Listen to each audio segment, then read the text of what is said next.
Buenas tardes a todos. Dentro de los programas de la compañía Italcol y de su línea acuacultura en los tres países donde la compañía se ubica, Ecuador, Panamá y Colombia, está la de hacer transferencia de tecnología, está la de acompañar el bulto de alimento o el saco de alimento con un paquete tecnológico que haga que el piscicultor triunfe, que el piscicultor o que el acuacultor en general gane dinero. Esa es la preocupación de la compañía, esa es la preocupación de sus directivos, esa es la preocupación de su cuerpo técnico. Por eso hemos dado en invitar hoy a tal vez el hacedor de ciencia más importante que tiene hoy los países latinos, los países suramericanos, el doctor Luis Binatea Arana.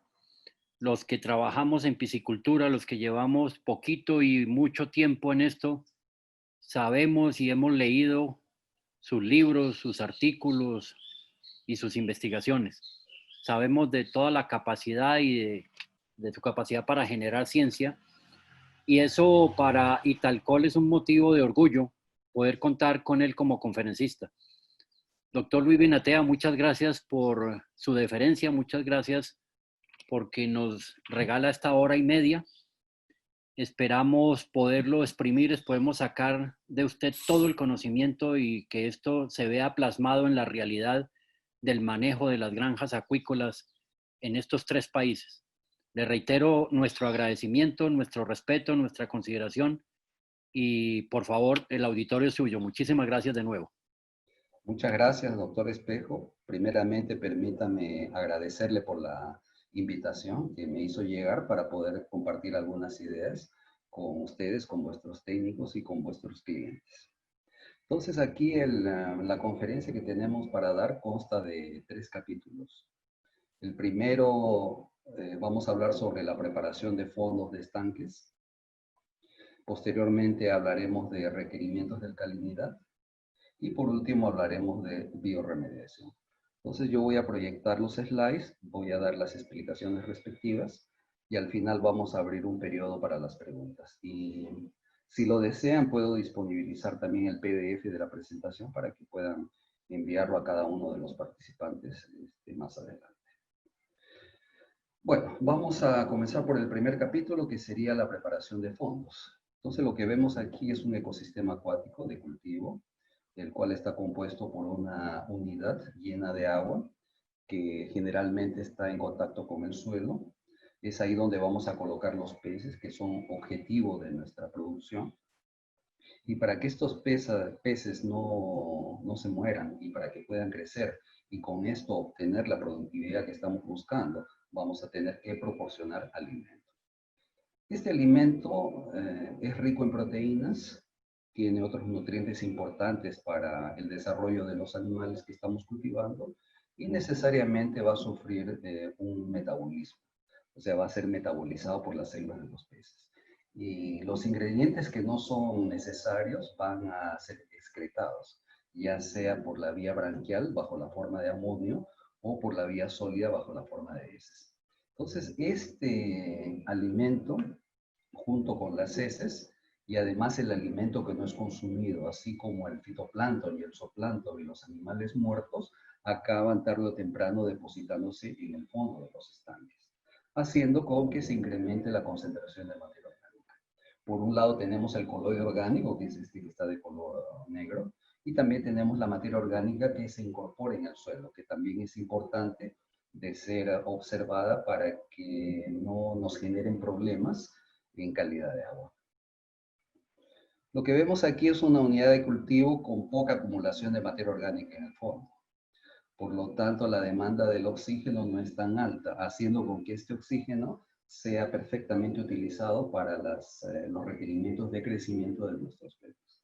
A medida que el tiempo va avanzando y a medida que vamos colocando más alimento y más heces se va acumulando en el fondo, así como fitoplancton y zooplancton muerto también se va a acumular en el fondo, entonces la figura cambia, el coloide orgánico aumenta y comienza a haber generación de gases tóxicos. El primero es el amonio, el cual es un gas muy tóxico para todos los organismos de cultivo.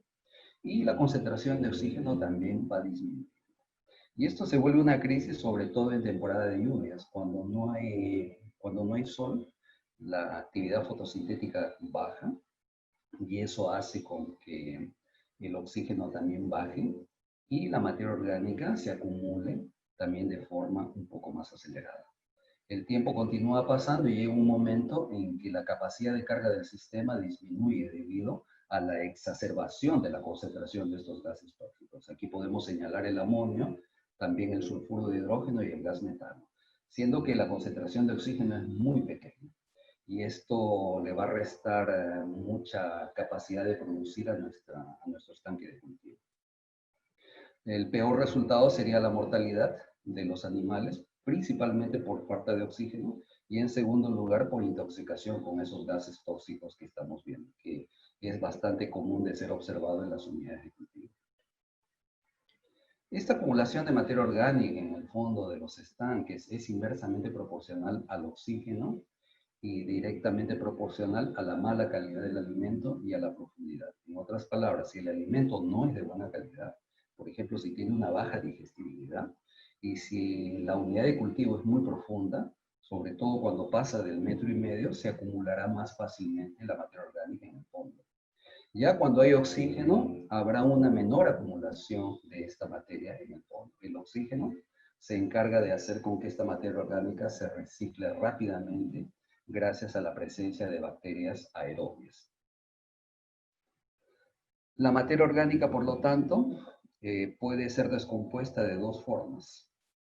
Una es por la vía aerobia, la cual se conoce como metabolismo aerobio, cuyo principal producto será el dióxido de carbono. Y también tenemos, por otro lado, el metabolismo anaerobio, el cual se da en ausencia de oxígeno, que nos dará como resultado gases tóxicos, repitiendo, amonio, sulfuro de hidrógeno y gas metano. Si observamos este fondo de estanque, vemos que tiene dos colores, un color claro y un color oscuro. Sucede que el color oscuro está en la parte más profunda, donde la columna de agua es mayor, y el color claro está en la parte más somera. ¿A qué se debe esta diferencia de colores? Se debe a las bacterias. La parte somera tiene más oxígeno porque está en contacto más fácilmente con la interfase agua-aire. Y en la parte profunda existe la probabilidad de la estratificación. Es tan profundo, en términos de acuicultura muy profundo, significa más de 1,5 metros.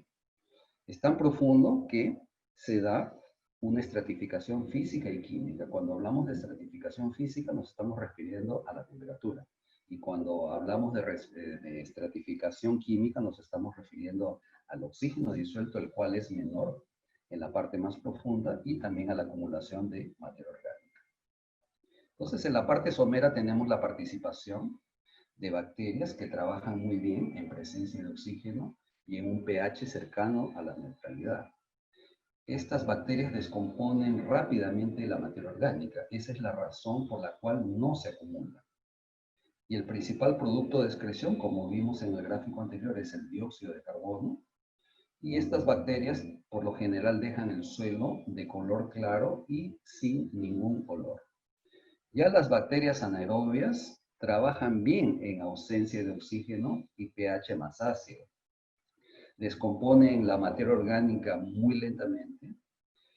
Los productos de excreción, además del dióxido de carbono, es el amonio, el sulfuro de hidrógeno y el gas metano, y dejan el suelo negro y con fuerte olor a podrido. Y este olor a podrido se debe al azufre, que está concentrado bajo la forma de sulfuro de hidrógeno, que vendría a ser la forma reducida del azufre en el agua. La forma oxidada es el sulfato.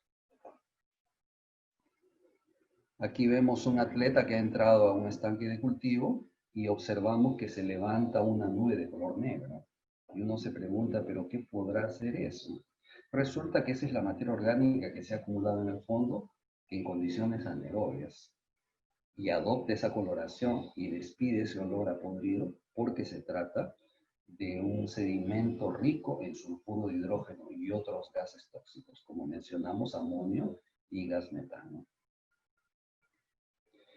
Una de las consecuencias de la acumulación de la materia orgánica en el fondo es la proliferación de cianobacterias.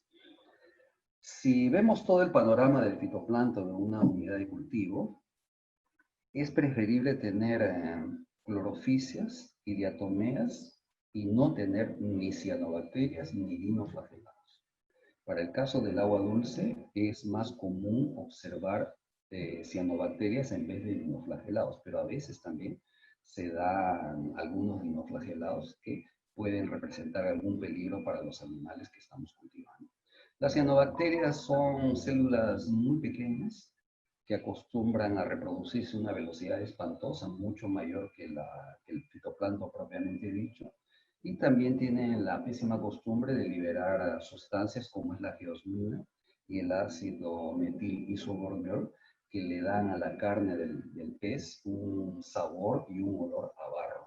Por lo tanto, ese producto deja de ser atractivo en el mercado. Si tenemos problemas con cianobacterias, es probable que los animales salgan contaminados con la geosmina, lo cual va a provocar el fenómeno conocido como off flavor, que significa fuera de sabor. También es posible observar un burbujeo sospechoso en el fondo, que emerge del fondo y se observa en la superficie debido a la formación de estas burbujas. Este burbujeo clásicamente es emanación de amonio, de sulfuro de hidrógeno y principalmente gas metano. El gas metano es el que acostumbra a provocar este burbujeo. Si ya tenemos producción y emanación de gas metano, significa que el suelo ya está bastante comprometido y el fondo también ha acumulado bastante materia orgánica. Tal como lo podemos apreciar en esta foto, este casualmente es un estanque de cultivo de tilapias tomado en Colombia, que me fue proporcionado por mi gran amigo Rafael Yagua. Lo que vemos aquí es coloide orgánico. Ya que estamos hablando de Rafael, seguramente me está escuchando, le mando un saludo muy caluroso desde Brasil. Con Rafael tenemos una complicidad de intercambio de informaciones. Él me ayuda mucho con materiales y responde unas preguntas de los temas que yo no domino, pero como él es un hombre muy estudioso, se encarga de buscar la bibliografía, preguntar a sus clientes y también él mismo posee bastante experiencia. Entonces, desde que comenzó la pandemia, estamos en un flujo de información tremenda. Me he enriquecido mucho con la participación de Rafael. Entonces, nuevamente un saludo, Rafael, y cuídese del coronavirus, que es bien peligroso. Bueno, como les decía, este coloide orgánico llega a situaciones tan trágicas que las personas cuando entran para hacer algún arreglo simplemente se hunden. Y los suelos no tienen por qué hundirse. Entonces, lo que ustedes están viendo aquí no es suelo, lo que están viendo es coloide orgánico. O sea, todas las heces, todo el alimento que no fue consumido, todo el fitoplancton, todo el zooplancton que está muerto en condiciones anaerobias. Y este es el ambiente donde viven nuestros peces. Y es este ambiente que va a debilitar a los animales debido a estos gases tóxicos que ya hemos mencionado. Cuando hay falta de oxígeno, es casi seguro que la materia orgánica se va a acumular y van a proliferar las cianobacterias. Esto va a dar lugar a gases tóxicos y a vibrios, que es una bacteria muy peligrosa, además de otras bacterias. Y esto hará con que el sistema inmunológico de los animales que estamos cultivando disminuya y por lo tanto la afectación por parte de enfermedades infecciosas va a aumentar de forma muy significativa. Entonces lo que vemos aquí es un círculo vicioso, que todo parece comenzar por la falta de oxígeno. Faltó oxígeno, se acumuló la materia orgánica, proliferaron las cianobacterias, esta materia orgánica comienza a eliminar gases tóxicos, lo cual favorece el crecimiento de bacterias patogénicas, y estos gases tóxicos también van a disminuir el sistema inmunológico, y estas bacterias que proliferaron, algunas de ellas serán patógenas y contaminarán a nuestros organismos de cultivo. Bueno, y ahora nos preguntamos, ¿y qué estrategias podemos adoptar para contornar este problema? Perdón, disculpe, me voy a desconectar aquí el WhatsApp que está haciendo interferencia. Ahora sí volvemos. Muy bien. Estrategias a ser adoptadas. Remover por completo el coloide orgánico, en primer lugar. En segundo lugar, eliminar la materia orgánica incorporada al suelo. Y en tercer lugar, corregir el pH del suelo caso sea necesario. Entonces, fíjense que aquí hacemos una diferenciación bien clara. Una cosa es coloide orgánico y otra cosa es materia orgánica incorporado en el suelo. No debemos confundirlo. Si tenemos mucha materia orgánica, hay dos formas de librarse de ella. Una es retirándola por medio de sifoneamiento o por medio del llamado toreo al final de la cosecha. El toreo consiste en arrastrar unas tablas para jalar todo ese coloide orgánico hasta la compuerta y después hacer un lavado. También puede ser retirado con bomba de sólido como por retroexcavadora. Y lo que no puede salir, entonces podemos eliminarlo por medio de la aplicación de bioremediadores. La tecnología de bioremediación ha avanzado mucho en estos tiempos, entonces se puede esperar bastante muy buenos resultados de parte de la aplicación de estos microorganismos.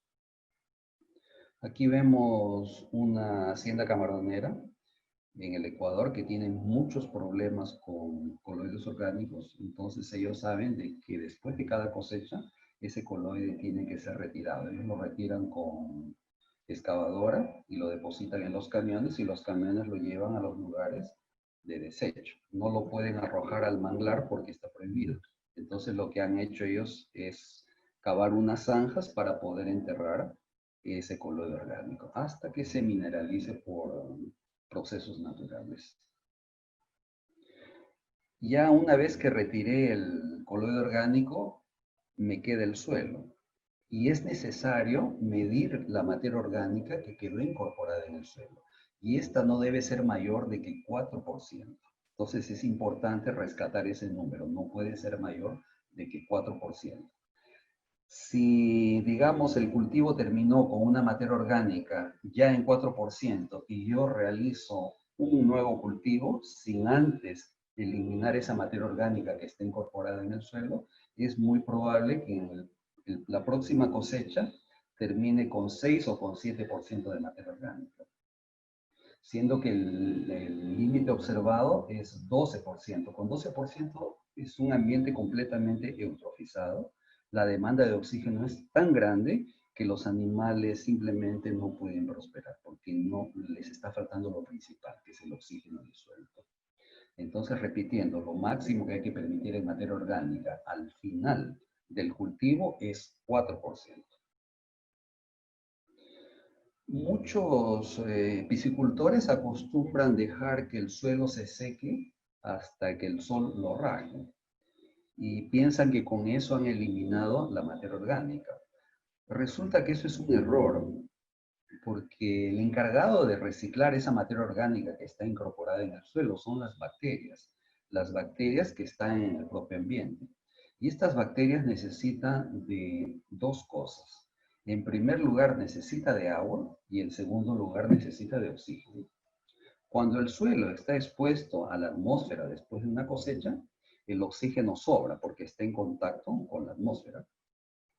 Pero si lo dejamos secar, entonces le estamos liquidando el principal requisito que las bacterias necesitan, que es el agua. Ningún ser vivo, a no ser que sea virus, logra vivir en ausencia de agua. Por lo tanto, es estrictamente necesario mantener el suelo mojado o con una humedad de aproximadamente 2 a 4%. Con eso podemos garantizar que las bacterias aerobias están trabajando a todo vapor. Una vez que la materia orgánica bajó a aproximadamente 2,5%, ya estamos aptos para poder llenar nuevamente el estanque de cultivo. Pero es menester averiguar cuánto tiene de pH. Y para eso se utiliza la técnica de la relación 1 para 1, que significa una parte de suelo con una parte agua destilada para poder medir el pH del sobrenadante. Si el pH del suelo 1 para 1 es menor de 5.9, se hace necesario aplicar carbonato de calcio para poder hacer esa corrección. Miren, aquí tenemos una parte del suelo con una parte de agua destilada. Esto que está aquí es un pHímetro. La sonda entra en el sobrenadante y miren lo que me está marcando el pH, 4. Es un suelo bastante ácido que va a necesitar de aplicación de carbonato de calcio. Y ahí viene la pregunta. Ahora que ya sé que el suelo necesita aplicación de carbonato de calcio, ¿cuánto carbonato de calcio voy a colocar para poder corregir ese problema? Y eso va a depender de qué tan ácido es el suelo y también qué tan eficiente es el carbonato de calcio que estamos utilizando para hacer esa corrección. Antes de llegar a esta parte de solución de suelos ácidos, sería bueno responder la pregunta ¿por qué los suelos se acidifican? La tendencia general es que los suelos se acidifiquen una vez que están llenos de agua. La respuesta es porque este suelo contiene hierro y contiene aluminio. Aquí vemos una partícula de lodo de suelo que tiene absorbido un metal que es el aluminio. Cuando este suelo entra en contacto con el agua, se forma un compuesto inerte llamado hidróxido de aluminio, también conocido como yarosita, el cual precipita. Pero miren lo que deja libre. Nos deja libre 3 protones. Si recordamos un poco de nuestras clases de química que seguimos en el colegio, en la universidad, sabemos de que los protones son ácidos. Son los iones hidronio, muy ácidos. Y estos se encargarán entonces de acidificar el suelo. ¿Y qué podemos hacer? Pues realizar el encalado en el caso de los cultivos de agua dulce o cuando la dureza de esta agua dulce está por debajo de 40 miligramos por litro. Esto también es importante observar porque los que trabajan con aguas duras, por lo general los pH de los suelos no están por debajo de 5.9, que es el límite recomendado, que no necesita corrección. Cuando el pH es por debajo del 5.9, es necesario entonces hacer un encalado del suelo mojado para obtener la siguiente reacción. Miren, aquí está el lodo con el aluminio. Una vez que entra en agua, el aluminio se libera y este aluminio va a formar la gipsita. Algunos también llaman yarosita, es cuando el suelo es muy ácido. Pero esta gipsita es inerte y lo que nos preocupa es esta reacción ácida con la liberación de protones. Estos protones, que son ácidos fuertes, necesitan ser neutralizados. Es por eso que utilizamos el carbonato de calcio. Entonces, este carbonato de calcio, que es una sustancia básica, va a reaccionar con estos protones, dando como resultado una molécula y media de dióxido de carbono, una molécula y media de agua, y una molécula y media de calcio. Y este calcio, que es un catión divalente, se va a absorber en el lodo, porque este lodo liberó el aluminio, y el aluminio reaccionó para formar ácidos. Entonces, para que esto no se quede vacío, necesitamos hacer un intercambio catiónico. Es por eso que colocamos carbonato de calcio. Observen que para hacer la neutralización del suelo, no nos serviría utilizar cal virgen o hidróxido de calcio, porque son bases fuertes y su efecto residual es muy, pero muy corto. Es preferible utilizar el carbonato de calcio o el carbonato dolomítico, que tiene una concentración considerable de magnesio. En este gráfico vemos la saturación de coloides por bases. La acidez intercambiable es conocido como base insaturada, y esta base insaturada consiste de protones libres, de aluminio y de hierro. Estos cationes trivalentes son de reacción ácida, entonces hay que tratar de memorizar bien que el aluminio y el hierro van a acabar produciendo protones, lo cual acidifica el medio. Y la base saturada está compuesto por el catión divalente calcio, el magnesio y también los cationes monovalentes sodio y potasio. Cuando hacemos la aplicación de carbonato de calcio, el suelo cambia de perfil, porque el aluminio se fue. Lo hemos sustituido por calcio. Lo que hemos hecho es un intercambio catiónico. Entonces aquí ya tenemos que la base saturada es de aproximadamente 80%, cuando en el caso anterior teníamos aproximadamente 25% de base saturada y el 75% era la base insaturada, la que tiene reacción ácida. Es por eso que un coloide que tiene poca saturación, base insaturada, va a presentar un pH menor de 5.5 y aquellos que tienen una base saturada considerable van a presentar un pH que tiende a la neutralidad. Como les decía, es importante observar la dureza del agua. Aquí tenemos el pH del suelo como variable dependiente y aquí tenemos la base insaturada que vendrían a ser los cationes ácidos. Si recordamos, los cationes ácidos son el aluminio y el hierro. Entonces, cuanto mayor la base insaturada, o sea, cuanto mayor la concentración de aluminio y hierro, menor será el pH, tal como lo describe este gráfico. Por ejemplo, si mi base insaturada es pequeña y la base saturada es grande, digamos que tengo apenas 20% del total de cationes, que consiste en aluminio y hierro, entonces el pH será de aproximadamente 7. Pero si tengo 80% de aluminio y hierro entre los cationes presentes en el suelo, entonces el pH será menor que 5. Entonces hay que memorizar este número, 0,2, es el número de la suerte, que vendría a ser la base insaturada. Y ahora viene la parte interesante de la relación que tiene esto con la dureza. Nuevamente aquí la base insaturada sería la variable dependiente y esta sería la variable independiente. Entonces vean, la dureza total, cuando está en aproximadamente 40%, le corresponde una base insaturada de 0,2. Si volvemos al gráfico anterior, vemos que con una base insaturada de 0,2 nos corresponde un pH de 7. Por lo tanto, si yo tengo una dureza mayor de 40, no debo preocuparme con la acidez del suelo, porque la dureza se va a encargar de neutralizar esos ácidos correspondientes al aluminio y al hierro, que repito, son cationes de reacción ácida porque liberan protones y se encargan de acidificar el medio de cultivo. El procedimiento para saber cuánto carbonato de calcio voy a colocar consiste en pesar 20 gramos de suelo seco, bien molido y si es posible tamizado. Después agregar 40 mililitros de solución buffer. Solución buffer significa una sustancia que no va a cambiar su pH de forma brusca porque amortigua. Y digamos que el pH es de 8.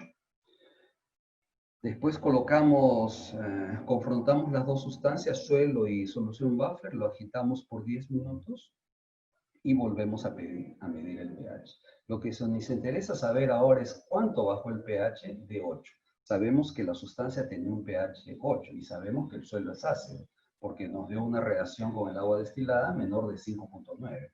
Ya que es un ácido, la solución buffer también va a bajar de pH. No va a bajar mucho porque, como les decía, es una solución que amortigua esos cambios. Digamos que el pH de la solución buffer es 8. Una vez que le colocamos el suelo, este pH cayó para 7.7. Entonces, 8 menos 7.7 nos da una diferencia de 0.3. ¿Qué hago con esta diferencia de 0.3? Lo multiplico por la constante 6000. Y eso me va a dar un número. El número serían 1800 kilogramos por hectárea de carbonato de calcio que debo colocar en el suelo para poder corregir esa acidez. Sin embargo, esa cantidad de carbonato de calcio, para que sea correcta, necesito dividirla entre el PRNT. El PRNT viene a ser el poder de reactividad y de neutralización total de los productos a base de calcio, principalmente de los carbonatos calcídrico y dolomítico. Digamos que el PRNT del producto que dispongo es de 89%, entonces este 1800, que es lo que acabo de calcular con el método de la solución buffer, lo divido entre 0,89 y esta va a ser la cantidad final de carbonato de calcio que voy a tener que colocar por hectárea. Si hago esto, entonces ya voy a aliviar el problema por los próximos años. Es probable que el problema no vuelva a repetirse en los próximos años porque el cálculo está correctamente realizado. Si tienen alguna duda sobre el PRNT, basta solicitar al fabricante del producto o al vendedor del producto que les dé esa información, cuánto es el PRNT. Por lo general siempre viene en la ficha de análisis químico, tal como lo estamos viendo aquí. Este producto carbocalcio tiene un PRNT del 94%, por lo tanto es bastante puro y nos va a ayudar a ahorrar carbonato de calcio a ser aplicado en los suelos. Para preparar la solución buffer que vamos a utilizar en el cálculo de carbonato, podemos utilizar esta fórmula. En 1 litro de agua destilada, colocamos 10 gramos de paranitrofenol, 7,5 gramos de ácido bórico, 37 gramos de cloruro de potasio y 5,25 gramos de hidróxido de potasio. Mezclamos bien y el pH automáticamente va a ser de 8 o aproximadamente 8. Si no tengo cómo preparar la solución buffer, puedo comprarla ya preparada. Entonces, solución buffer de 7 funciona. Solución buffer de 10 también funciona, puede ser utilizada. Basta colocar el suelo y 40 mililitros de la solución buffer, tal como lo explicamos, para después medir el pH resultante. Y esa diferencia, repito, servirá para dividirlo por esa constante, que sería 6.000. Y eso nos va a dar el número de kilogramos por hectárea de carbonato de calcio a ser aplicado. Aquí les presento unos ejemplos de reacciones de neutralización con carbonato de calcio y de cadmio. El carbonato de calcio reacciona con los protones, tal como vimos en el gráfico que les mostré, con la consecuente producción de dióxido de carbono y de agua y la liberación de cationes bivalentes. Estos cationes bivalentes serán absorbidos por el suelo para ocupar el lugar del aluminio o del hierro. Cuando utilizamos cal virgen también hay un proceso de neutralización. Lo mismo sucede con la aplicación del hidróxido de calcio. Sin embargo, como les decía, el efecto es muy corto porque se tratan de bases fuertes. Estas se disuelven totalmente en pocos minutos y su efecto neutralizador acaba en muy poco tiempo. También es posible tener reacciones de tamponamiento cuando nuestra agua y nuestro suelo es bastante ácido con una abundancia de dióxido de carbono.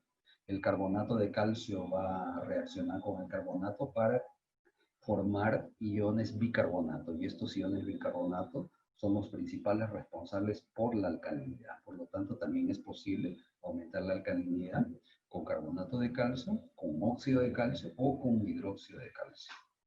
La reacción va a ser la misma, pero es necesario que esté presente el dióxido de carbono en el agua. Si no está presente, entonces no hay cómo formar estas bases neutralizantes a partir de estas reacciones.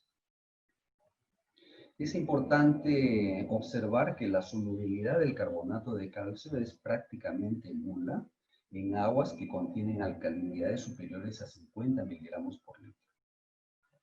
Por lo general, el encalado es eficiente en aguas marinas o salobras, como cuando se realizan cultivos de camarones marinos en agua dulce que tienen baja alcalinidad. Esto es un tema que siempre se observa. Alguien mide la alcalinidad y dice, estamos con 50 de alcalinidad, entonces voy a aumentar la alcalinidad porque me han dicho que aumentar la alcalinidad va a ser bueno para mis organismos de cultivo. Entonces coloca varios kilogramos de carbonato de calcio, vuelve a medir la alcalinidad y resulta que no ha pasado nada. Y no ha pasado nada porque de nada sirve colocar carbonato de calcio cuando la alcalinidad es superior a 50 miligramos por litro, porque el carbonato de calcio se vuelve insoluble. tal como lo vemos en esta tabla que nos proporciona Boy y Masuda. Aquí tenemos las salinidades, aquí vemos la alcalinidad y la dureza, sin la aplicación de carbonato de calcio y con aplicación de carbonato de calcio.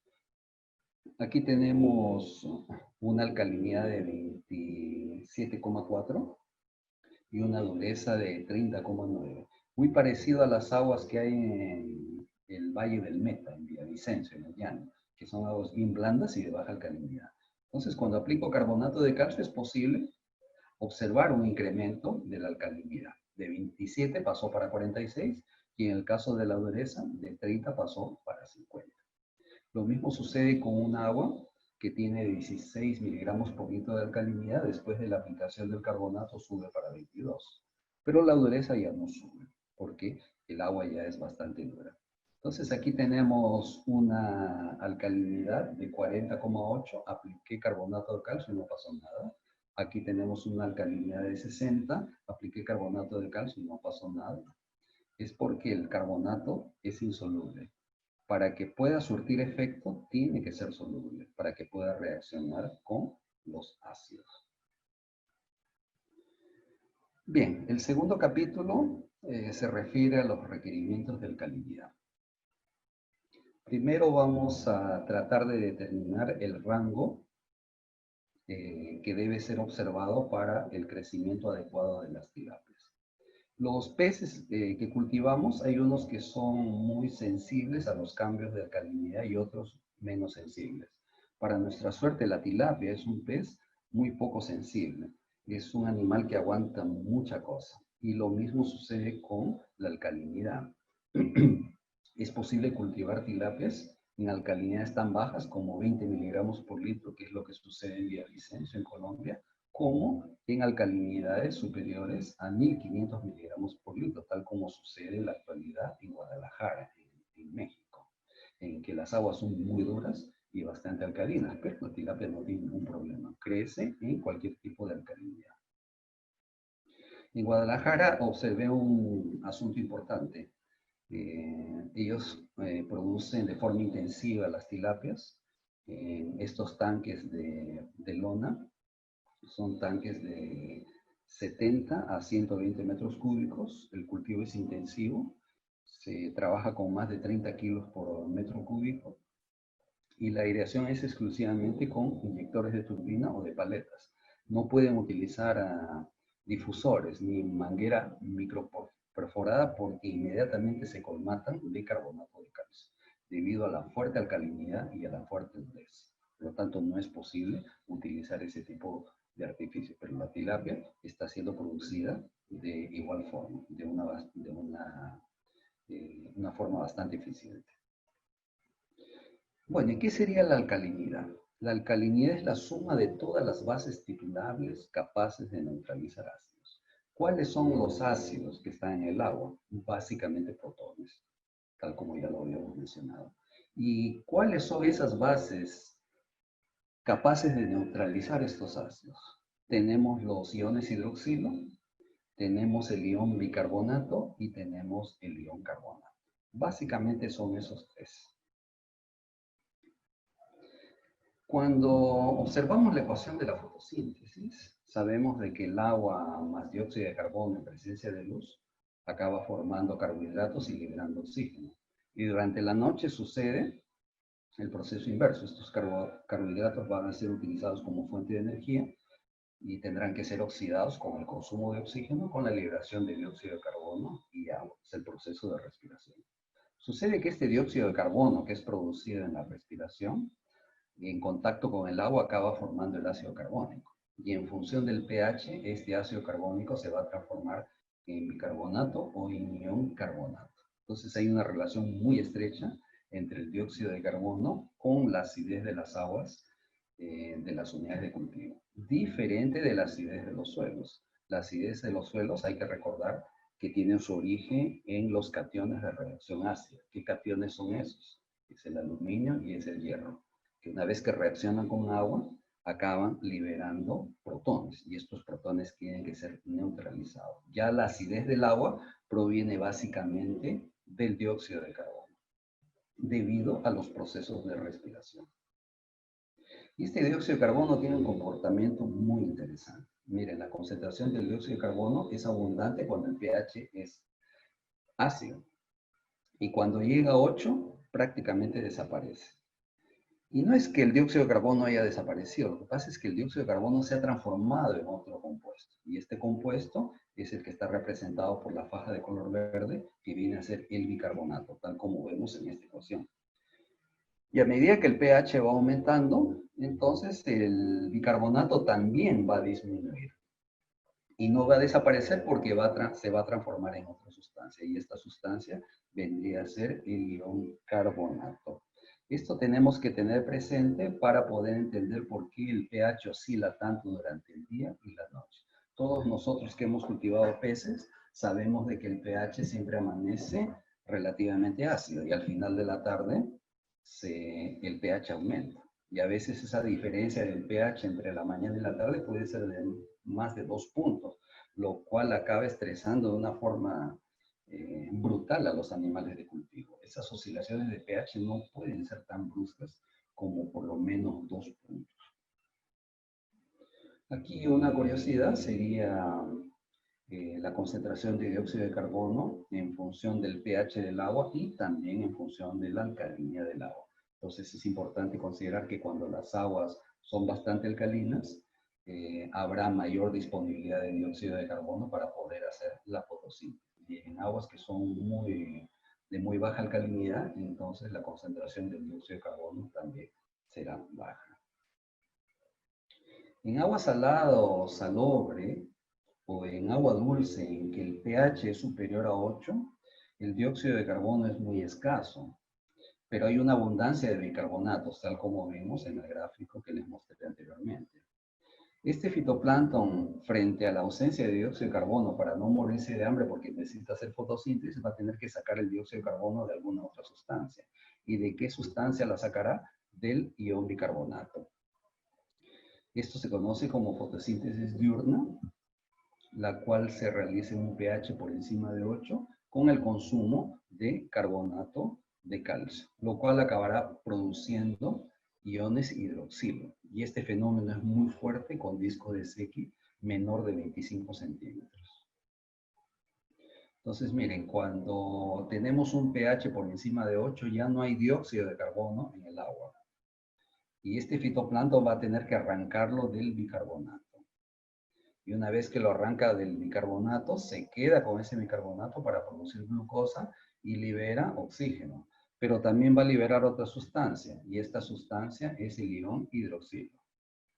Y esto es una base fuerte, por lo tanto el pH sube. Y esto sucede de día. ¿Y qué pasa en la noche? El fitoplancton respira, o sea, consume oxígeno y libera dióxido de carbono. Aquí vemos nuestro fitoplancton que está respirando oxígeno y el producto de la respiración es el dióxido de carbono. Este dióxido de carbono, cuando entra en contacto con el agua, forma el ácido carbónico. Este ácido carbónico se va a hidrolizar en función del pH del agua con la consecuente liberación de protones. Entonces, por detrás de la acidificación del agua siempre estará el dióxido de carbono. Y la consecuencia es que el pH va a bajar y también habrá consumo de bicarbonato para neutralizar esos protones que han sido liberados por la reacción del dióxido de carbono con el agua. Así vemos que durante el día las aguas tienden a ser básicas debido a la liberación de hidroxilos. Esto se conoce como vía biológica, hidrólisis del bicarbonato. Y durante la noche tenemos la vía química, que sería la hidrólisis del dióxido de carbono cuando reacciona con agua para formar el ácido carbónico. Y aquí tenemos la escala del pH y aquí tenemos las horas del día. Entonces lo que vamos a observar va a ser una oscilación. Durante el amanecer el pH es bajo y a lo largo del día el pH se va incrementando. Llega nuevamente la noche, hay respiración, hay liberación de dióxido de carbono y el pH nuevamente vuelve a bajar. Y cuando amanece sucede nuevamente la vía biológica. Entonces estos se van intercalando y el pH va oscilando. Lo que debemos hacer nosotros es que no oscile tanto para no estresar a los animales. Para eso hay que recordar que cuando el pH del agua es superior a 8, el fitoplancton de todas maneras va a consumir bicarbonato. Y la consecuencia de esto va a ser la producción de iones hidroxilo. Y este va a ser el responsable por el aumento del pH del agua. ¿Y dónde entra la alcalinidad aquí? Entra gracias a la capacidad buffer que tiene esta sustancia. Esta curva de color azul representa la oscilación del pH en 24 horas en aguas de baja alcalinidad. Baja alcalinidad nos estamos refiriendo a menos de 20 miligramos por litro. Y alcalinidad moderada nos referimos entre 50 a 120 miligramos por litro. Entonces observen que la oscilación del pH no es tan drástica como en el caso anterior. Este caso representado por la curva azul estresa mucho a los animales y la que está representada por la línea discontinua de color rojo es un ambiente en que la oscilación del pH es más ameno para los animales de cultivo. Por lo tanto, podemos esperar una buena productividad cuando la alcalinidad también es buena. Entonces, repitiendo, señores, la alcalinidad consiste en la concentración de bicarbonatos y de carbonatos. Básicamente eso. Olvídense de los hidroxilos, porque los hidroxilos, por el hecho de ser una base fuerte, rápidamente reaccionan. Lo interesante es mantener bicarbonatos y carbonatos, porque estos son capaces de neutralizar ácidos. Una alta alcalinidad puede ser estipulado que son aguas que están por encima de 10 miligramos por litro, lo cual nos va a dar una buena estabilidad del pH. Una alcalinidad moderada entre 50 a 100 miligramos por litro y una baja alcalinidad cuando tenemos menos de 50 miligramos por litro, en lo cual debemos esperar mucha oscilación del pH con el consecuente estrés de los animales de cultivo. Y ojo, no debemos confundir alcalinidad con dureza. Muchos de nosotros lo confunden porque las unidades son las mismas. Las unidades de estas variables son miligramos de carbonato de calcio por litro. Entonces ahí es que uno se confunde. ¿Y qué vendría a ser la dureza? La dureza se refiere a la cantidad de bicarbonato de calcio y de magnesio, además de sulfato de calcio y de magnesio y cloruro de calcio y cloruro de magnesio presente en el agua. De tal forma que la dureza se puede dividir en dos tipos. Una es la dureza temporal, que es equivalente a la alcalinidad. ¿Por qué? Porque parte de esa dureza está compuesta por bicarbonatos. ¿Qué bicarbonatos son esos? Es el bicarbonato de calcio y el bicarbonato de magnesio. ¿Y por qué se la considera análoga a la alcalinidad? Porque estas dos sustancias son capaces de neutralizar ácidos. Así como tenemos una dureza temporal, también tenemos una dureza permanente, el cual está constituido por sulfato de calcio y de magnesio y cloruro de calcio y de magnesio. Y estos no se hidrolizan en agua, por lo tanto no son capaces de neutralizar ácidos. Para que quede más claro, aquí tenemos un gráfico. Cuando pensamos en alcalinidad, hay que pensar en bicarbonatos y carbonatos. Y cuando pensamos en dureza, también hay que pensar en bicarbonatos, pero también hay que pensar en sulfatos y en cloruros, básicamente de magnesio y de calcio en ambos casos. La dureza del agua dulce tiene una escala, la cual no es válida en agua salada. Y esta escala es la que vemos aquí. Si la dureza llega hasta 75 miligramos por litro, se considera el agua blanda. Si está entre 75 a 150 miligramos por litro, se considera agua moderadamente dura. Y de 150 a 300 miligramos por litro, estipulamos que el agua es dura, y de más de 300 es un agua extremadamente dura.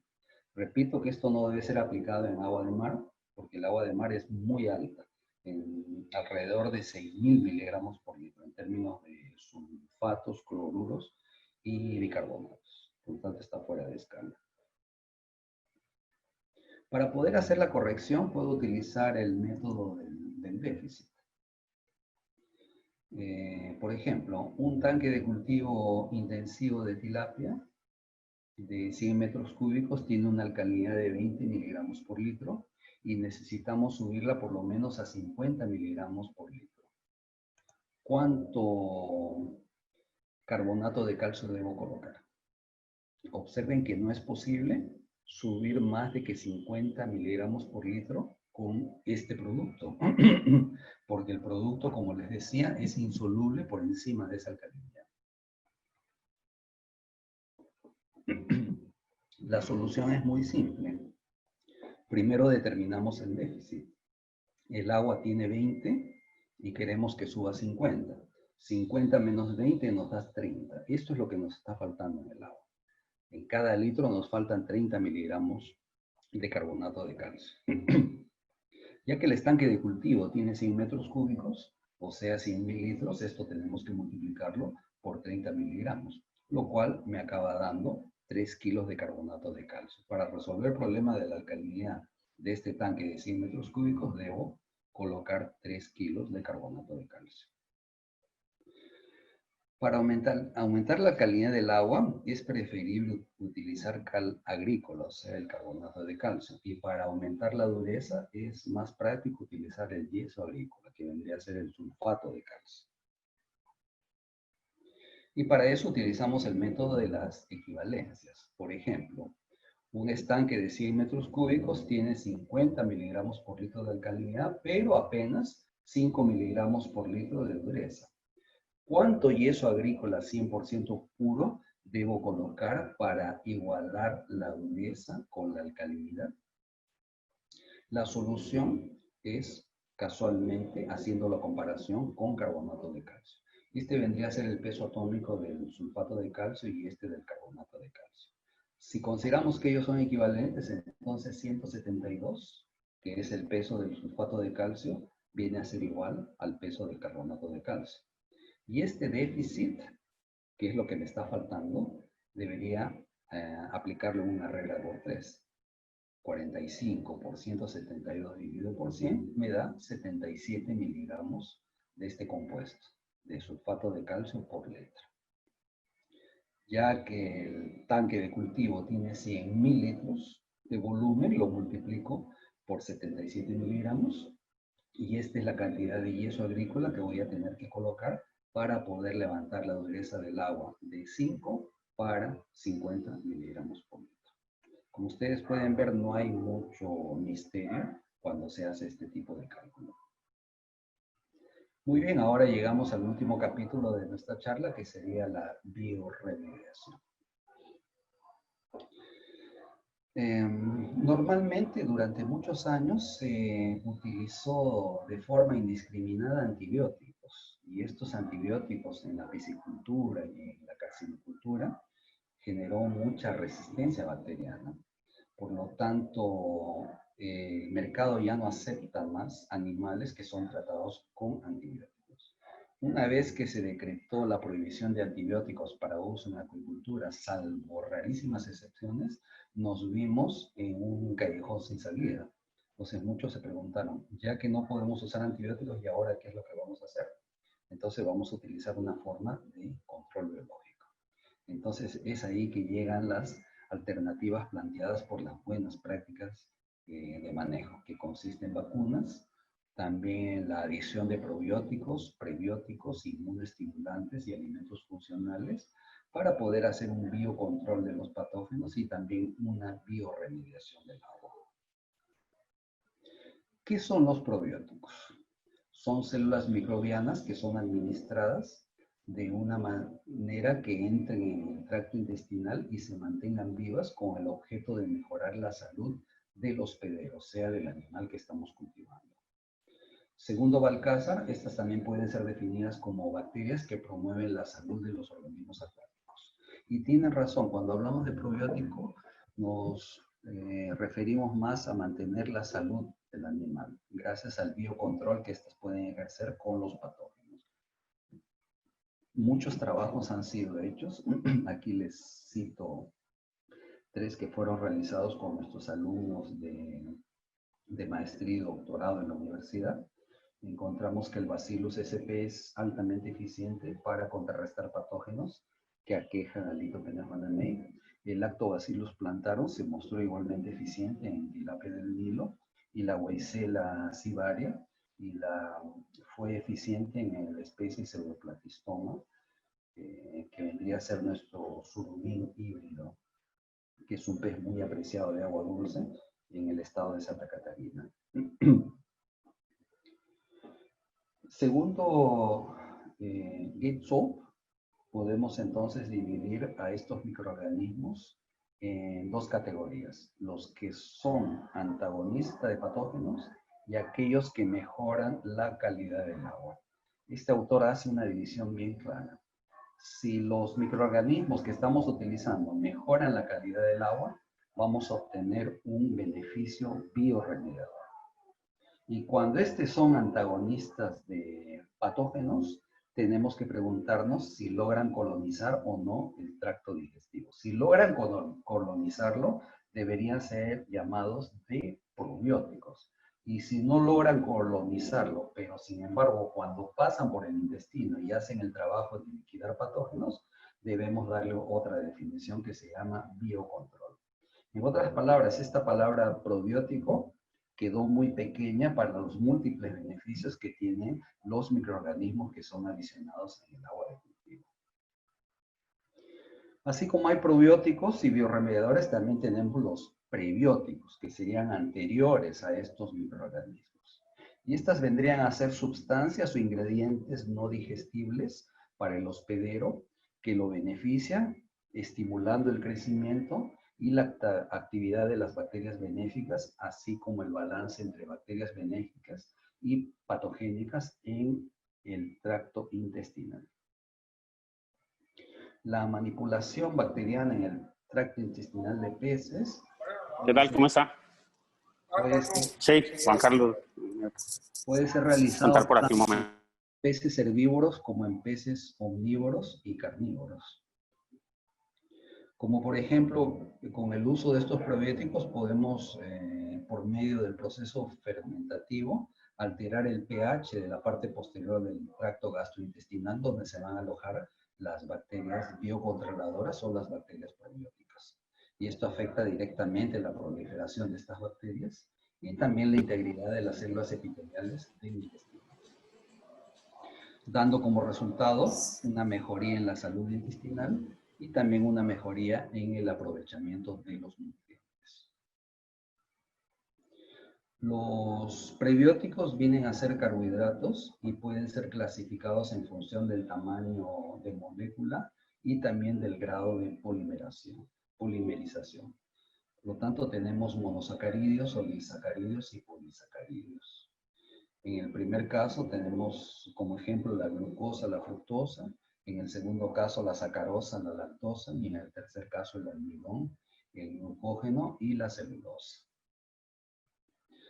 Como ejemplos podemos mencionar la inulina, la manango-oligosacáridos, también conocidos como MOS, el fructo-oligosacárido, FOS, el galacto-oligosacáridos, GOS, el chilo-oligosacáridos, SHOS, arabino-oligosacáridos, ASHOS, y también isomalto-oligosacárido, IMO.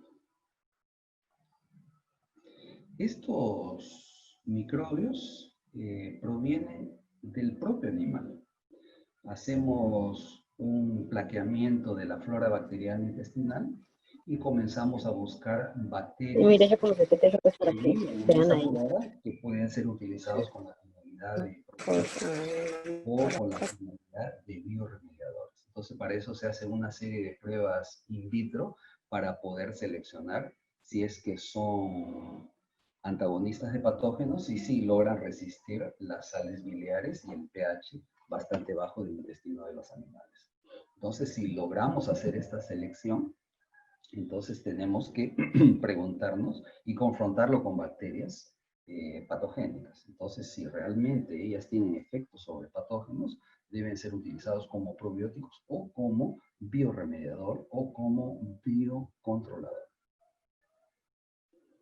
En el trabajo de Irianto y Austin, publicado el año 2002, se hace una extensa revisión sobre los probióticos y biorremediadores que están siendo utilizados en la acuicultura con diferentes especies de cultivo.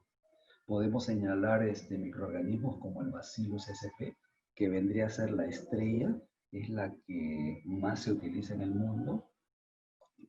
También tenemos el Carnobacterium de una cepa específica, que es utilizado con truchas, que tiene efecto importante en la salud de los animales cuando es mezclado con el alimento. Lo mismo podemos decir del lactobacillus, del micrococcus, de las pseudomonas, de lactobacillus plantarum, el cual se ha revelado bastante interesante en muchos organismos de cultivo, inclusive el vibrio. El vibrio salmonicida ha sido eficiente para contrarrestar patógenos en la especie Hippomolosus. Mezclas de pseudomonas también ha dado resultado, así como el lactobacillus fructivorans, que fue probado en Sphaerops aurata, que vendría a ser la dorada. El próximo año va a aparecer un artículo interesante, es el uso de simbióticos en cultivos de tilapia usando la tecnología de Biofloc. Se hace un análisis de la eficiencia de la producción, la formometría intestinal y parámetros hematológicos. Según estos autores, un simbiótico viene a ser una mezcla de bacterias probióticas, como es el caso de Bacillus toyi, Bacillus subtilis, Bifidobacterium bifidum, Enterococcus, Faecium, Lactobacillus acidophilus, y también un polisacaridio que vendría a funcionar como prebiótico, el manangolisacaridio que ya vimos, además una mezcla de aminoácidos como es el caso de la lisina, la metionina, la colina, y también vitaminas como la vitamina C, la vitamina E, y también carbohidratos, que es el caso de la dextrosa. Entonces, esta mezcla de sustancias, de productos bioactivos y de bacterias, estos autores llaman como siendo un simbiótico. Y aquí vemos los resultados en relación a la performance de los animales que fueron sometidos a esta mezcla por 40 días. La especie es tilapia. Entonces podemos ver aquí el peso final en el cultivo de Biofloc que no recibió esta mezcla de simbióticos y en un cultivo de Biofloc que sí recibió la mezcla de simbióticos. Entonces aquí vemos que el peso final en aquellos que recibieron esta mezcla de bacterias y sustancias bioactivas tuvieron un peso significativamente mayor que aquel que no recibió esta mezcla de sustancias. Lo mismo podemos decir con la ganancia de peso y con el factor de conversión alimenticia y con la tasa específica de crecimiento. Entonces hay diferencias significativas a nivel estadístico. Por lo tanto, la aplicación de estas sustancias redunda en la productividad de los animales que estamos cultivando. Cuando se hace el análisis hematológico también se observan resultados muy interesantes. Por ejemplo, la proteína plasmática total es significativamente superior cuando se aplican los simbióticos. La concentración de leucocitos es superior también en relación a la ausencia de estas sustancias. Lo mismo se puede decir de los trombocitos, son significativamente mayores. Y cuando se analiza la morfología del intestino, no se encuentra ninguna diferencia entre el uso de simbióticos o la ausencia de estos simbióticos. Ninguno de ellos da diferencia significativa. Por lo tanto, se puede decir de que el uso de estas sustancias tiene impacto directo en la performance productiva de los animales y también en algunos índices hematológicos, no en todos, pero en algunos. Bien, señores, para terminar les voy a mencionar cómo se prepara un bioremediador casero a base de levaduras que ustedes mismos pueden preparar. Basta comprar una cajita de Saccharomyces cerevisiae, que es la levadura de la cerveza, el cual viene con 5 ampolletas de 5 mililitros, por lo tanto tenemos 25 mililitros. Estos 25 mililitros lo diluimos en 1 litro de agua y esperamos 48 horas para que estas levaduras se reproduzcan. Una vez que transcurrieron las 48 horas, lo transferimos a un volumen de 10 litros y esperamos 48 horas más. Transcurre ese tiempo, transportamos los 10 litros para un container con 1000 litros de agua. Además, le adicionamos 8 kilos de azúcar y 2 kilogramos de alimento balanceado para que exista bastante material para que pueda ser fermentado por parte de estas levaduras, y debemos mantener una fuerte aireación para acelerar el proceso. Si gustan, podemos hacer un plaqueamiento de acompañamiento con un medio específico para la levadura. Y el cultivo mayor va a arrancar con un pH de 6.5, y cuando llegue un pH de 6,5 vamos a observar una mudanza de color, y este es el momento en que podemos decir que ya Ya empezaron por el grupo de Cádiz, que nada, así la van a mantener. Pero comunicado así. Cierre micrófono. Aquí tenemos. Mi amor, ahí dice que no. Aplicamos el sobrenadante, el que ya está con un pH de 4.5. Por eso, pero lo que Utilizamos porque no te 45 video litros de ese caldo por hectárea. que me envió Tata, Hacemos una el man aplicación. había escrito que es todo lo que El resultado será 0,5% de materia orgánica, disminución de 0,5% de materia orgánica por mes a 30 grados Celsius. Y es muy barato, es $8 por hectárea apenas para poder bioremediar la materia orgánica. Lo bueno es que se puede utilizar cuando los peces están en el agua, porque no va a haber ninguna contraindicación, ningún problema. Y esto puede prevenir la acumulación de materia orgánica, la que vimos en el primer slide. Fíjense que no es poca cosa bajar 0,5% de materia orgánica en un mes a 30 grados Celsius. Entonces, la aplicación rutinera de levaduras activadas puede solucionar el problema de la acumulación de colores orgánicos, tal como lo vimos en la foto que me envió nuestro colega Rafael Yagua. Muy bien, señores. Esto era todo lo que tenía para informarles en esta charla. Caso deseen saber más sobre el asunto, les sugiero que entren en el blog que mantengo en internet. Esta es la dirección, es muy fácil: www.luisminatea.com. Entonces, ahí he subido más de 20 artículos de los más diversos temas referentes a la calidad de agua. El acceso es gratuito, por lo tanto, usen y abusen de la información como gusten. Y si tienen alguna duda posterior, también me pueden escribir a mi email institucional de la universidad, que con el mayor placer les responderé sus preguntas posteriores. Pero ahora podemos dedicarnos a responder las preguntas que por ventura tengan presentes. Entonces, señores, nuevamente muchas gracias por la atención. Mis agradecimientos sinceros a Italcol por la invitación, y soy todo oído, señores. Muchas gracias, doctor Binatea. Bueno, ya lo vieron, es un repaso bien profundo, bien extenso de la bioquímica de aguas, de la cual el doctor Binatea es, por supuesto, muy experto en el tema, y de aplicabilidad completamente actual en la piscicultura del país, de Ecuador, de Panamá. Natalia, ¿tú tienes algunas preguntas? Creo que hay efectivamente preguntas. Sí, señor, muy buenas tardes para todos. Entonces, esta es la sesión de preguntas, hay por ahora poco. Doctor Binatea, nos preguntan cómo determinar el porcentaje de materia orgánica en el suelo. Excelente pregunta. Hay dos métodos.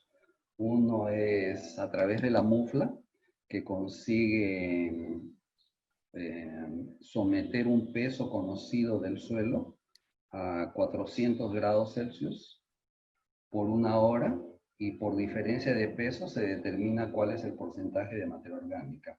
Otro método es utilizando química analítica a través del dicromato de potasio. Es un tema altamente preciso, es un método altamente preciso. No nos determina la materia orgánica, pero sí nos determina el carbono orgánico en porcentajes. Una vez que obtuvimos el carbono orgánico en porcentaje, lo multiplicamos por la constante 1,72 para poder transformarlo en materia orgánica.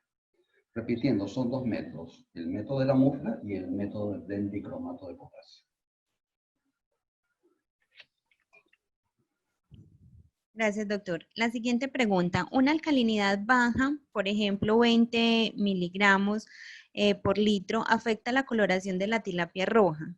preguntan si afecta y si es así, ¿cuál es el efecto sobre el animal para que esto suceda? La verdad es que desconozco que la baja alcalinidad afecte la coloración del animal. Y como decía en un inicio, la tilapia se adapta a cualquier tipo de alcalinidad. Alcalinidades muy bajas como alcalinidades muy altas. Ya está escuchando. Pero no conozco el caso en que haya cambio de coloración. Lo que no significa que no haya, simplemente no lo conozco. Correcto, los probióticos pueden controlar la materia orgánica del suelo. Efectivamente, esos son llamados de biorremediadores de suelos. Y son de dos tipos. Son bacterias activas, tanto aerobias como anaerobias, como pueden ser productos bioactivos. ¿Doctor qué? A base de proteasas, de amilasas, que ya son extraídos de las propias bacterias y son aplicados directamente. Por lo tanto, no necesitamos de la activación de los microorganismos, porque ya utilizamos la propia sustancia que ha sido producida por esos microorganismos biorremediadores. Correcto, esta pregunta va relacionada del tema de biorremediadores. Entonces, si la levadura de cerveza, aparte de esa, ¿qué más se pudiera hacer en estanques de geomembrana? ¿Qué más pudiéramos usar? ¿Puede repetir, por favor, que hubo una interferencia? Claro que sí. En tanques de geomembrana, aparte de la levadura de cerveza, ¿qué otro tipo de producto se podría usar como biorremediador?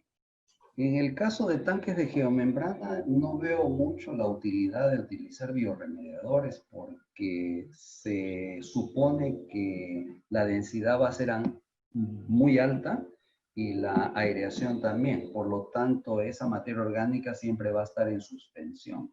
Y cuando esté en suspensión, está en contacto con el oxígeno. En otras palabras, el propio oxígeno se va a encargar de activar las bacterias que naturalmente están presentes en el agua para hacer el proceso de descomposición aerobia.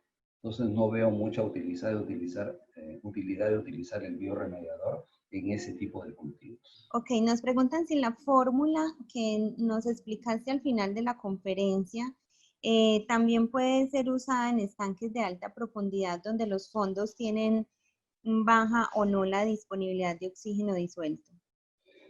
Es posible, pero el proceso va a ser más lento. Los tanques de mucha profundidad, mayores de 1,5 metros, siempre son un problema. Sería interesante o bajar la columna de agua o utilizar circuladores verticales, que serían los aireadores splash, para poder levantar todos esos sedimentos que están acumulados, por lo general, en la parte cercana a la compuerta de cosecha, que es justamente la parte más profunda. Es ahí que podríamos instalar un recirculador vertical, que sería el aireador splash, para poder mantener siempre en suspensión esa materia orgánica que de todas maneras se va a acumular cuando la profundidad es mayor de 1,5 metros. Ahora existen biorremediadores que son apropiados para funcionar en condiciones anaerobias. Entonces tendrían que preguntarle a los comercializadores de insumos presentes en Colombia para que les hagan una indicación correcta. Porque también es posible. Hay una selección genética de microorganismos que antes se pensaba que por el hecho de que funciona en aerobiosis el proceso iba a ser muy lento, pero como han hecho mejoras genéticas, esos microorganismos logran hacer el trabajo rápidamente, aún en ausencia de oxígeno. La siguiente pregunta. En sistemas Bioflok, ¿usted recomendaría utilizar bacterias nitrificantes para el control de amoníaco, así como el uso de simbióticos? No lo recomendaría. Simbióticos sí, tal como vemos en el gráfico, que vendría a ser una mezcla de bacterias con prebióticos, con enzimas y con vitaminas y también con aminoácidos. Pero utilizar bacterias nitrificantes no me parece una buena idea porque la nitrificación es un proceso que es mucho más demorado que la actividad heterotrófica de las bacterias.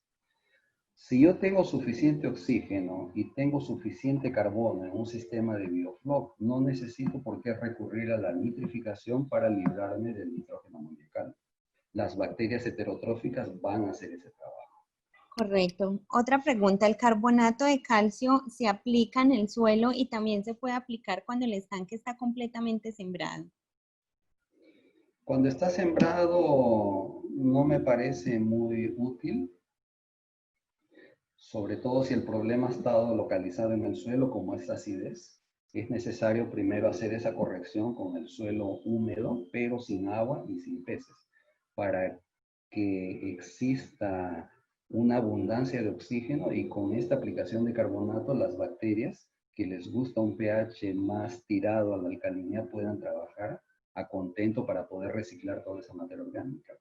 Y cuando uno aplica carbonato de calcio en el agua, entonces una parte se va a perder en la propia agua y apenas una fracción va a llegar al suelo donde esté el problema. Por lo tanto, la recomendación es hacer la corrección apenas se realice la cosecha. Se pasa a medir primero la materia orgánica, después se hace la medición del pH y de acuerdo con ese pH se hace la corrección. Pero ahora ya sabemos que si la dureza del agua es superior a 40, la probabilidad de que el pH del suelo sea menor de 5.9 es bastante baja, debido a las reacciones que hemos explicado. Y si el agua es salada, por ejemplo, cultivo de camarones marinos, prácticamente es innecesario hacer la práctica del encalado. No tiene ningún sentido, porque el agua de mar, por el hecho de tener una dureza de más de 6.000 miligramos por litro, va a hacer una neutralización automática, que sería el autoencalado. Es así como se conoce. ¿Es posible utilizar microorganismos eficientes como biorremediadores? Sí es posible. Los EM, los organismos eficientes, vienen a ser un caldo de decenas de bacterias. Entonces este conjunto de bacterias disparan para diferentes direcciones, dependiendo de las condiciones que van a encontrar. Por ejemplo, si encuentran un patógeno, dentro de la mezcla de bacterias habrá uno que será antagónico. Se encuentra materia orgánica, en la mezcla también habrá algunas bacterias que van a devorar la materia orgánica. Si tengo un exceso de fósforo, también habrá bacterias que se encargarán de reciclarlo, así como si es que encuentran amonio o alguna otra sustancia. Por eso que esos aditivos EM son utilizados con bastante seguridad. Pero es un abanico grande de microorganismos, no es específico. Funciona para todo. Buenas tardes.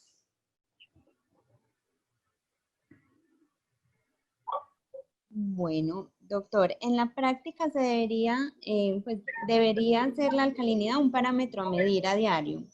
Hablamos de que el efecto de la fotosíntesis en la alcalinidad, pero sabemos que la nitrificación del nitrógeno amoniacal, especialmente en explotaciones intensivas, también afecta drásticamente. La pregunta es si hay alguna recomendación con respecto a este suceso. No logré entender esta pregunta. ¿Puede repetir, por favor? Claro que sí, doctor.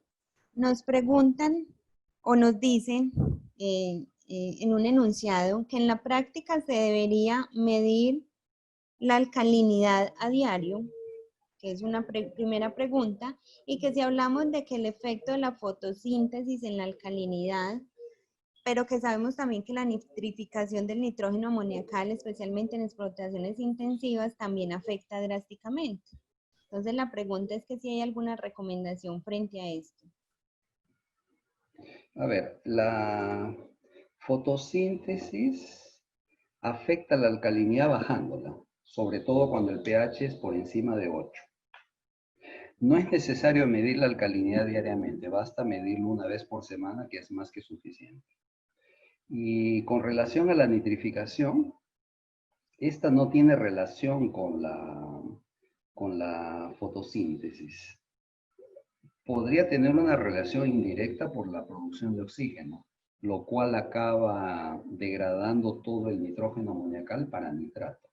Y en cultivos intensivos, por el hecho de que nosotros practicamos recambio de agua periódico, si no es diario, es interdiario, eso es más que suficiente para librarse del nitrógeno de nitrato que está en exceso. El nitrato viene a ser más un problema cuando estamos hablando de sistemas de recirculación de agua.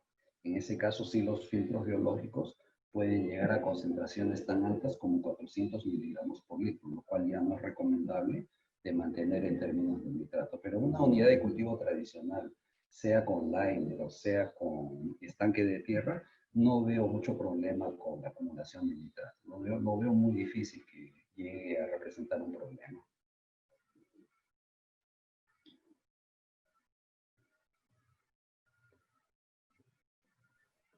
Bueno, la siguiente pregunta es, al preparar la levadura y dejarla en agua 48 horas, ¿requiere oxígeno?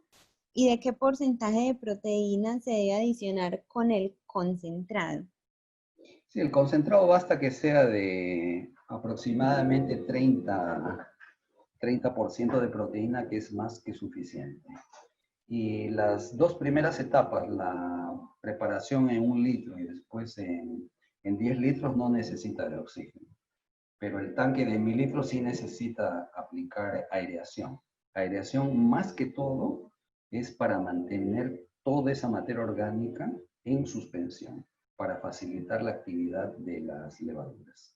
Y el oxígeno, de cierta forma, también le va a beneficiar. Pero aquí lo más importante es la turbulencia y mantener todo en suspensión para no crear esas zonas de acumulación anaerobia con la producción de gases que pueden acabar matando las levaduras, como es el sulfuro de hidrógeno.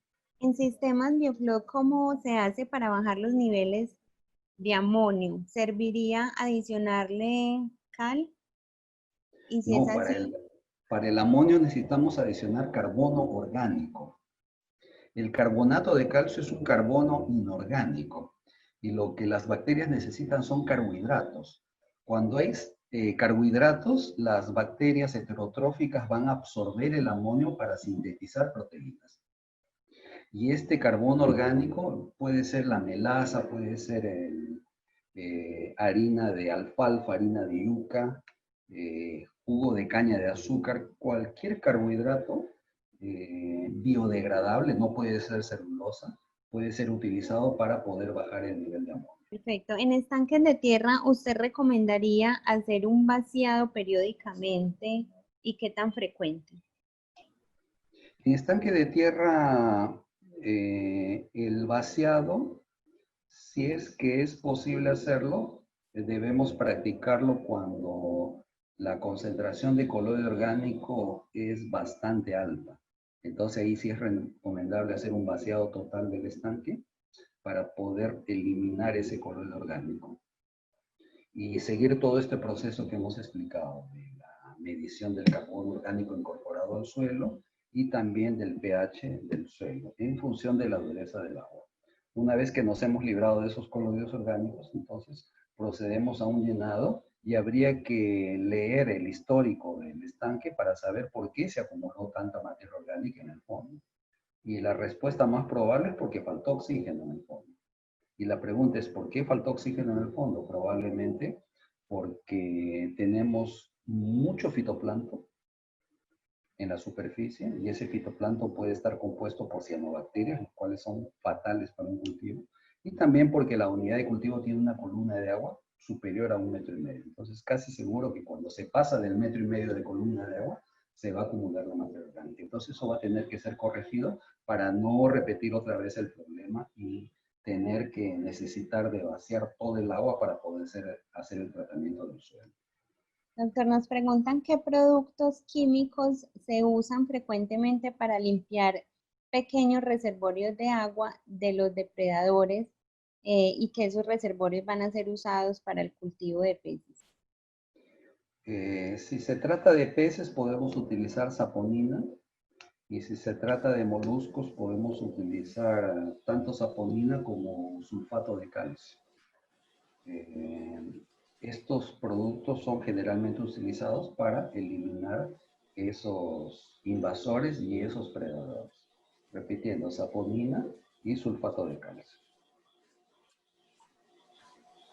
Aló, aló. Aló. Doctor Binatea, buenas tardes. Buenas tardes. Que aquí viendo su programa, quisiera aprovechar este tiempo. Le comento lo siguiente. Tengo un proyecto, está andando.